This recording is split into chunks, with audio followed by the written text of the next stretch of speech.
Welcome everyone to 100% LCFC's Leicester Fan TV podcast. We are back after an international break and I can't wait for the football to return this weekend. I have Phil Holloway with me today on the show. We're going to quickly summarise the Arsenal game just before the international break and coming up with the Brighton away fixture at the weekend and summarise on England as well, as James Maddison yet again doesn't really appear for England. Phil Holloway, how are you, mate? I'm good, chappers. How are you? Yeah, I'm good. To be quite honest with you, mate, these international breaks, now I'm really starting to enjoy how Leicester are playing and where we are in the table. The international breaks are just so long. They feel so long.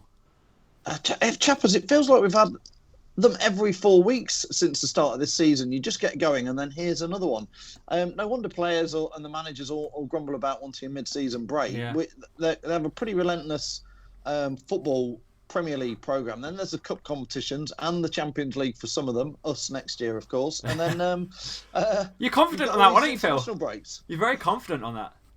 Why not, Lee? We're second. We can be confident about Champions League at the moment. Yeah. At the moment, who knows? Speaking of Champions League, it's Mark Albrighton's birthday. As of the recording of this, it was Mark Albrighton's birthday, and he was the first Champions League goal scorer for Leicester City. Is that right, Phil? Yeah, I think that's right. I'm trying to remember the game. I think it was Bruges away, wasn't it? Did we win 3-0? I think that was the final score, yeah. Mark Albrighton scored the first ever Leicester City Champions League goal. That's one for the quiz questions in the future, I'm sure. I'm sure we could do that as maybe a future episode, maybe down the line, of maybe get a couple of the other lads on and do a bit of a quiz, maybe.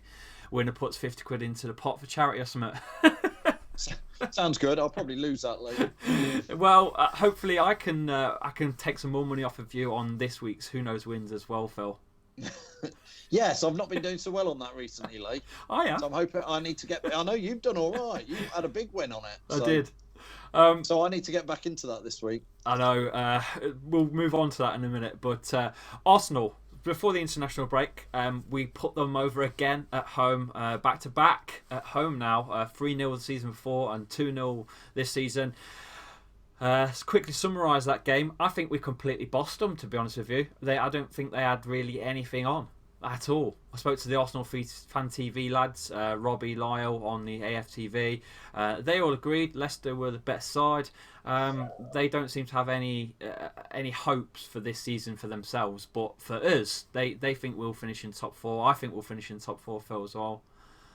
Yeah, it's just fantastic to go down to the King Power Stadium at the moment, playing Arsenal. Before the match kicked off, we actually thought, we're probably the better team in this before it started. And as the game played out, we just simply were the better team, Lee. We were better in every position on the pitch, man for man. We had better players. I think after 60 minutes, I said to the people I'm watching it with, I said, is that Ozil on the pitch?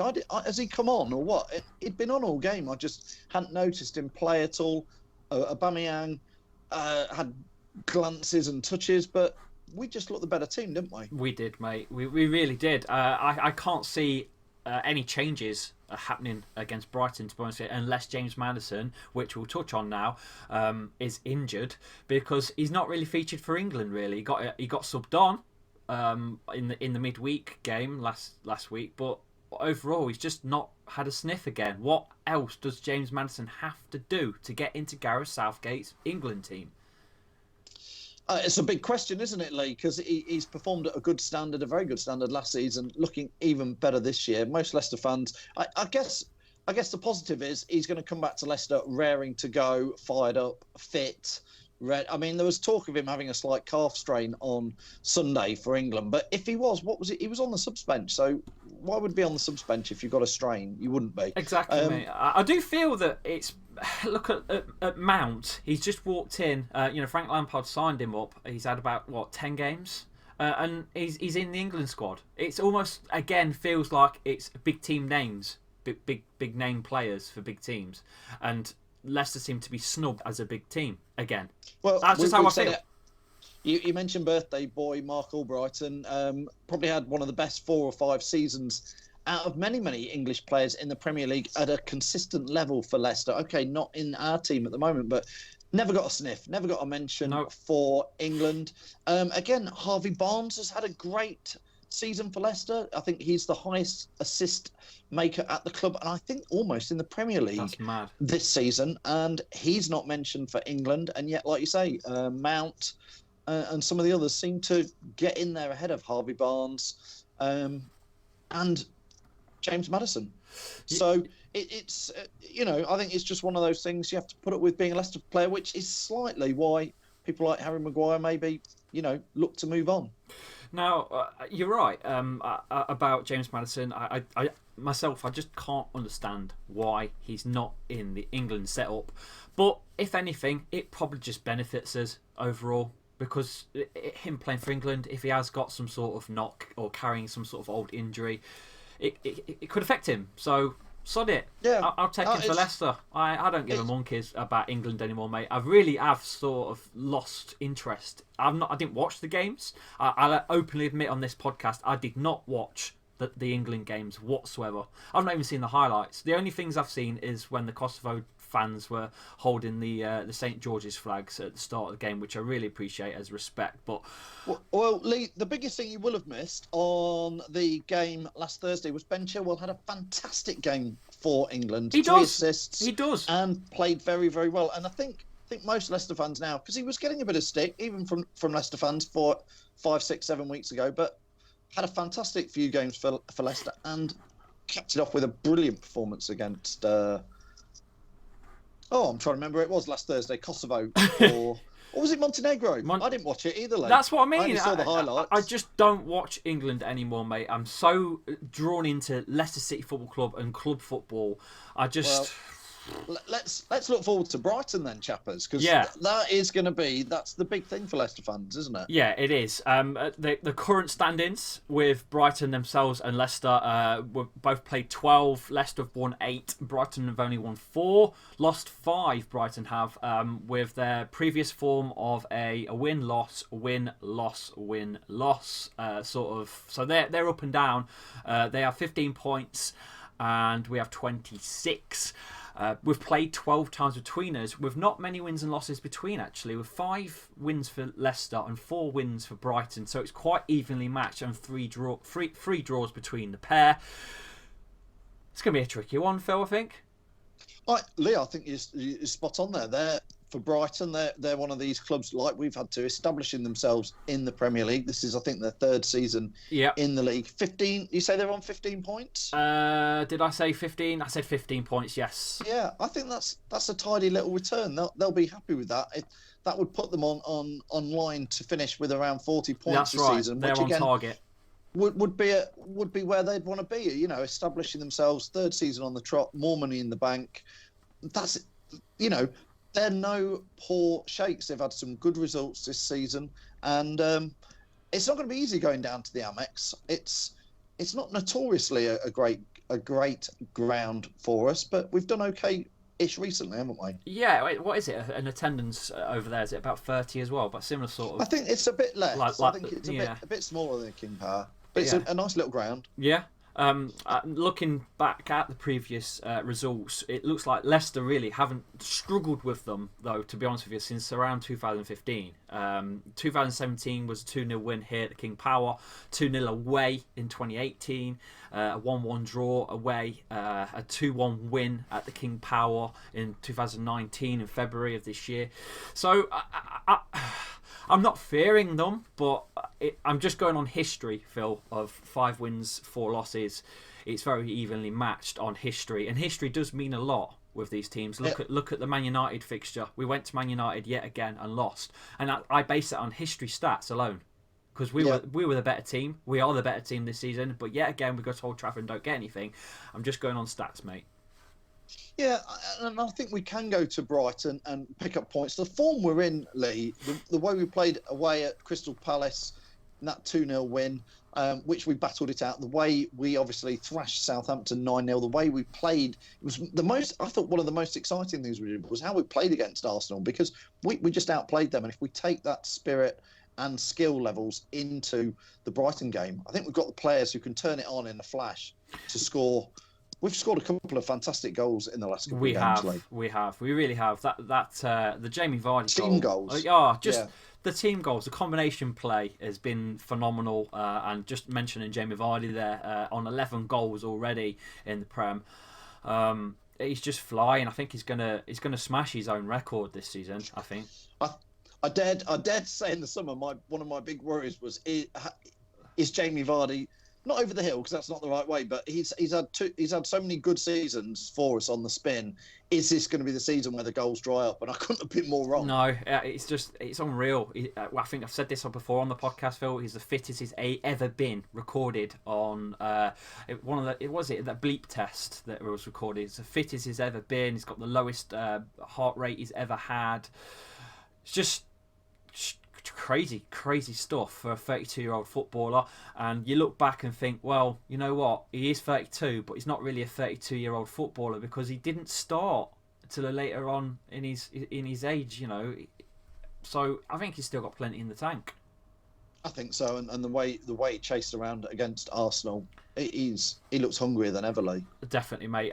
Another player to watch, I think, for Leicester is Kaglos Sionchu, who's top of successful passes in the club. He's 733 passes combined for his successful passes this season.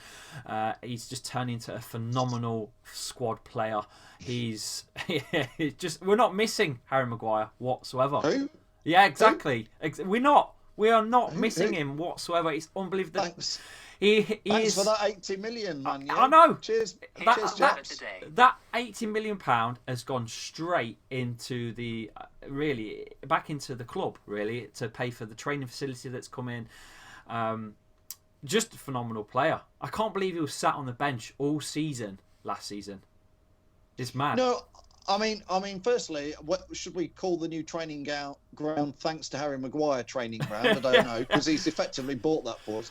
We should call it something like HM training ground or something. It should be something. I'm sure it'll be the Vichai training ground. It will be. Speaking, I've got some news for you, by the way, Phil. I don't know if you've seen this or not, but the King Power brand have put £100 million, I believe, into a new Thai football training ground at the international level in Thailand. That was posted today. So more on that as it develops. We can spread some news of that on the pages on 100% LCFC on Facebook and Twitter. I'm sure you'll, once I've told you now, you'll as soon as we finish this, you'll have a look at that and post that out as news. By the way, exactly. That's a cheap plug as well. There you go. Make sure you follow 100 LCFC on Facebook, and we are Leicester Fan TV now on Twitter and YouTube. Of course. Yeah. Lee, that's really interesting stuff. Perhaps they should call that ground, that training ground in Thailand, the Harry Maguire training ground then. Yeah, what I'll do is, you won't be able to see this, but I'll put the photo here. It's here now. Yes. If you're looking. The photo's here on the footage. It looks to me like that's a statue of Vichai as well behind top. So I don't know, Phil. You'll have to have a look after the podcast. We'll have to do some digging. Yeah. Okay. Right, let's move on. So, Who Knows Wins this weekend is back, and you've set up the league, correct? Yeah, every week, Lee, there's a Leicester Fan TV league on Who Knows Wins. We've said it before, and lots of people are joining us now on it, which is great. It's just like us lot meeting down the pub and having a bit of a £5 each wager, see who can predict the most scores correct. We've got 4 or 5 out of the Premier League, and do you know what? For a bit of a mix-up, I have chucked in the Forest game and the Derby game just to see. Do you remember those clubs? Our old rivals. We've not played them in years, Lee. I can't. Just in a different division. I don't know who you're talking about, Phil. Forest. Are they that team that play in red that try to blend in with like the better teams like Liverpool and Man United? Yeah, they're living in the 1970s, as are Derby County, but both are in Who Knows Wins league this week. Oh dear, Phil, it's funny. I'm not gonna do this to you because it's a couple of weeks old now. But no, sod it. I am. I won last time, and I won about 40 quid. Took all your money.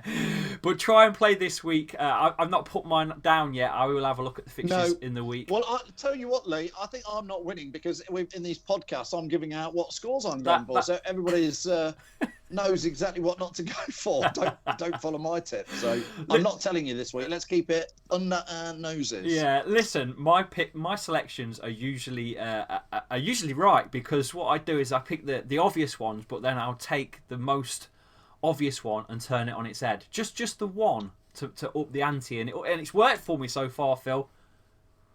Yeah, it's one tactic, isn't it? Like you say, if you go against the grain, that is why football is one of the hardest things ever to go down the bookies and have a proper bet on, because there's always, if you do like one of these accumulators or something like that, there's always a couple of results go strange, isn't there? Yeah. Every week. So it's tough, but that's why this one, the money all stays in a pot. Whoever plays, we get to share it between us. It's got even harder, I think, this season, Phil, with VAR coming. Yeah. Have I just said a naughty word?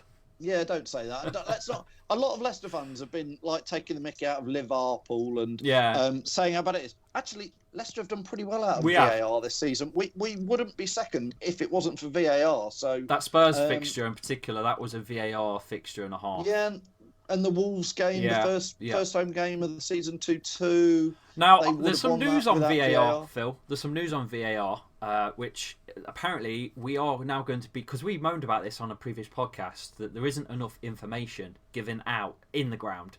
It's okay for the features to go out on TV, for people that watch on TV. You get a bit more. But when you're in the ground, you're not given anything. You're just given some naff screen and a 2-minute silence while you wait for a decision, and it's not enough. We have no idea what VAR is being based on, what decision's been made, on why it's being made. It's just too slow, and it breaks the game down. Apparently, we are now going to be given more information as VAR is being worked out and checked on. So that's hopefully progress going forward. Hope so, Lee, because like you say, we're the second-class citizens at the moment. We're the idiots paying 20, 30, 40 quid a ticket to go and watch it. And the people who are watching it on TV around the world or illegally streaming it, whatever goes on nowadays, they're getting more information than us idiots who paid to be in the ground. And we are part of the entertainment value, making the noise. Lee, from my point of view, the VAR, one of the sad things is now a goal goes in and almost, I used to always jump up when Leicester scored and I'd have a little look at the linesman just in case a flag had gone up.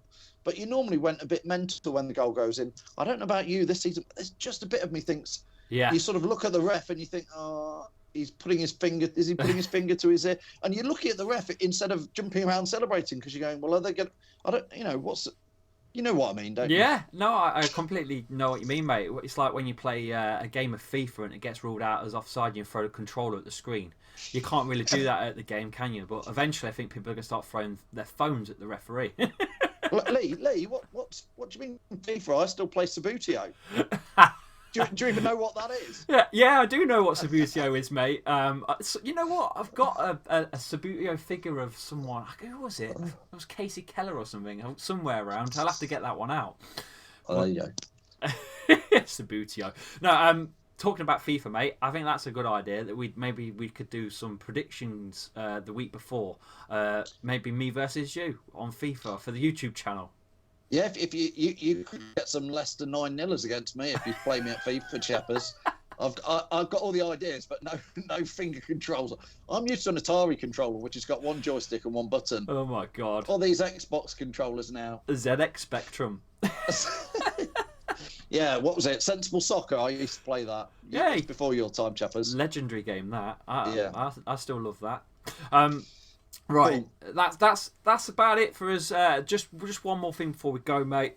Predictions for the game against Brighton at the weekend. Score predictions, go. Well, it's got to be Jamie Vardy. Okay, he's the one who's scoring the goal, so I'm going to give him the first goal. I think he actually is going to get 2. I'm going to go Leicester 2-0, Vardy to get a brace. Oh, there you go. So Phil Holloway with a Vardy 2-0 win. I'm going to go with Ricardo Pereira and 3-0. what form he's been in this season, Lee. Honestly, I'm not fearful that Man U or Spurs are going to come in for him. I'm fearful that like Real Madrid and Barcelona are going to come in for him at the end of the season. Oh, mate, he's that good. Mateus, a Porto friend of mine from the Champions League. I talked to him a fair bit. He's a bit of a Porto ultra, actually, and he told me that this guy, when we signed him, was going to be mustard. He's probably one of their best players, and boy, he weren't wrong. He weren't wrong. He has been top draw. He was great last season, and he's just even better this season. Just top draw. But yeah, I'm going to go Ricardo Pereira 3-0, Phil. Fair enough. Good luck with that. Yeah. Right, get your predictions in on 100% LCFC. I'm sure Phil will be doing the Pizziera comp. So get your goal scorer and predictions in on the Facebook page of 100% LCFC. Drop a comment in on the YouTube channel. Click the subscribe button and help the channel grow. Thank you for coming on today, Phil. I shall see you all guys on the next one. Take it easy. Peace out.